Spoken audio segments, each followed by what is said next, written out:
কতদিনে নির্বাচন হতে পারে স্যার? এটা তো কেউ বলে না, এগুলো আলাপ হলে তখন দেখা যাবে কতদিনে হলে ভালো হবে, যেটা আপনারা বলেন। এটা থেকে কারো তো এমন না যে এটা আমি এক্ষুনি করে দেবেন, বললে করে দেবেন, কি আছে? যে করলে ভালো হবে কি ভালো হবে না সেটা আপনারা বিচার করেন, আগে যেটা চিন্তা করেন কতদিন হলে ভালো হবে। আপনি একজন নোবেল বিজয়ী এবং এক বিশ্ব বরেণ্য ব্যক্তিত্ব, আপনি কি মনে করেন যে এই জাতি কি সারা পৃথিবীতে যে জাতির ভাবমূর্তি ক্ষুণ্ণ হয়েছে, জাতি কি মাথা উঁচু করে দাঁড়াতে পারবে কিনা? যেটা আমি সবসময় বলে আসছি, আবারও বলি, এই জাতির সম্ভাবনা অসীম। এই জাতির যে তরুণ সম্প্রদায়, তার যে সৃজনশীলতা,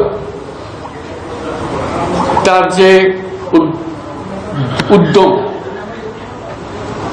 অন্য জাতির তুলনায় অনেক অনেক বেশি। এই এতটুকুন জায়গার মধ্যে আমরা 17 কোটি মানুষ থাকি।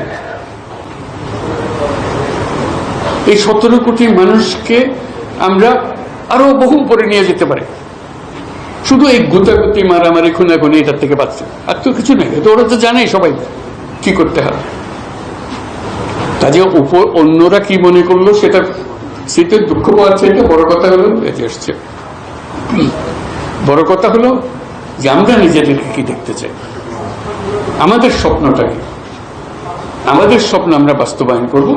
এবং আমাদের স্বপ্ন বাস্তব, আমাদের যে স্বপ্ন, আমাদের যে ক্ষমতা, এটা যদি আমরা করি, পৃথিবীর মানুষ এমনি ভাবা দেবে। পৃথিবীর বহু দেশে তো যাই, কাজে দেখি এর চাইতে ঘনিষ্ঠ একটা জাতি, পরিবারভুক্ত জাতি খুব কম দেশে আছে। আমরা ভাগ্যবান জাতি সেই হিসেবে। কাজেই আমাদেরকে সেই লক্ষ্যে যেতে হবে। বলুন স্যার, আমরা রাষ্ট্র সংস্কারের কথা বলছি, আমরা রাজনীতির পরিবর্তনের কথা বলছি, গণমাধ্যমের পরিবর্তন কিংবা রাষ্ট্র যে প্রতিষ্ঠানগুলো আসলে নিজের